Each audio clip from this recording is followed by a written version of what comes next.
Hi everybody, I'm Alex Nogales, President and CEO of the National Hispanic Media Coalition, and today I'm going to tell you about our Impact Awards luncheon that we held on September the 13th. It was a fundraising event where we honored some of our very best.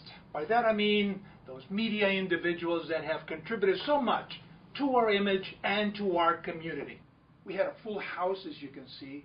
Everyone was in high spirits, and our Masters of Ceremonies for the third consecutive year was a lovely and very talented co-anchor for CBS 2 News at 5 and 11, Laura Diaz, and the most effervescent DJ in Los Angeles, who many listen to on their way to work on Power 106, Big Boy, who isn't so big anymore.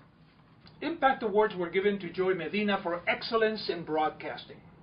Joey is part of the Morning Invasion on Latino 96.3, a show that targets English-speaking Latino youth and is number 4 in the Los Angeles ratings, a big, big accomplishment. For excellence in broadcast journalism, Impact Awards went to Tony Valdez, one of the most popular and credible reporters and talk show hosts from KTTV here in Los Angeles.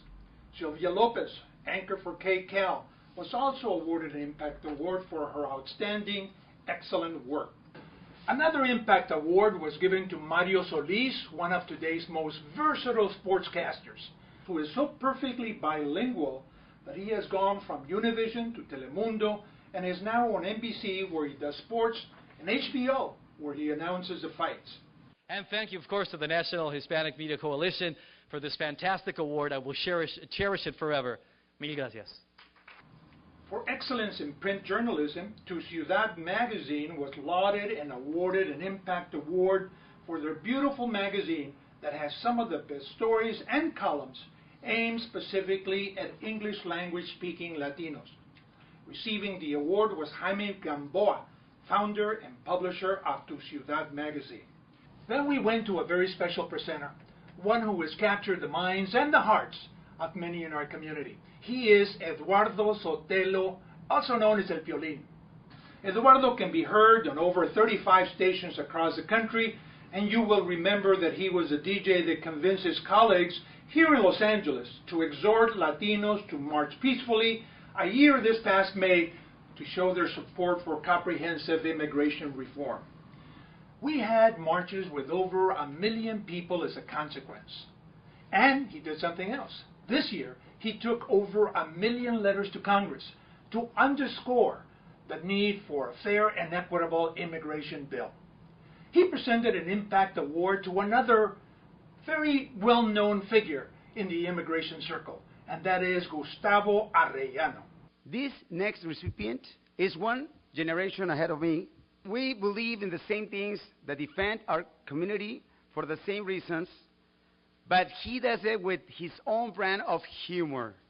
Take a look. Please welcome Gustavo Arellano.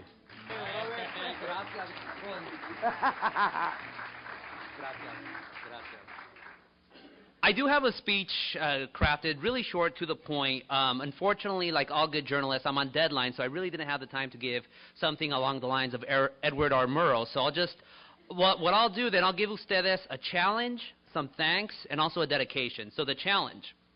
All of us here in this room, in one way or another, cover Latino USA. We are vested with an extraordinary responsibility. Show the rest of America that our ethnic group isn't the downfall of Western civilization. Wield your power well, thoughtfully, and with purpose.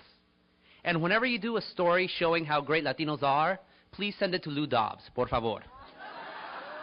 Just flood his email box, please. I know some of us can't name names. I can name names. And here's the thanks. God, mi familia, mi mami, mi papi, my dad, he came to this country in the trunk of a Chevy in 1968 along with 2 other men, and that was the first time he came here illegally. He also jumped a fence. He also committed identity fraud. He came here every which way he can. And now he's a proud American citizen, and only because of the Amnesty Act of 1986. So please support amnesty. So my dad my boss at the OC Weekly, my former boss, Will Swaim, who now runs a paper in Long Beach called the District Weekly. Please read it. El Piolín, of course, who inspired the column. Really, it wouldn't have happened if El Piolín didn't have his Viking helmet and just did the amazing stuff he does, you know, combining the hilarious with the activist. Really, El Piolín is an idol of mine, and the way he does his things, I could only hope to do that. The National Hispanic Media Coalition, obviously, thank you for acknowledging me. And so many more thanks. If you want the entire list, you have to buy my book. It's at the very end. All the people I ever need to thank. And so, I know, shameless plug, I had to put it in, sorry.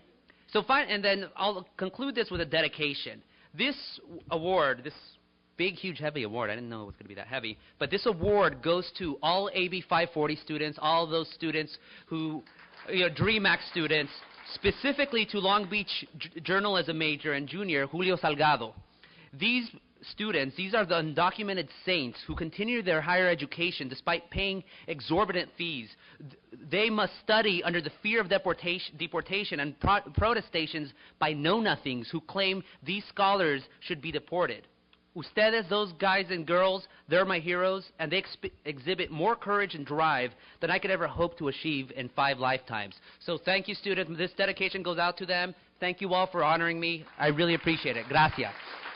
What do you say we head out to my mom's in Santa Clarita, maybe have some tamales, pozole, maybe some atole? What do you think? Everybody, come one, come all. And if we all left, she would really not say that again next year, if we all came with her. We're going to let you guys go ahead and get on out of here, ladies and gentlemen. Have a great day. Thanks again. Keep the faith.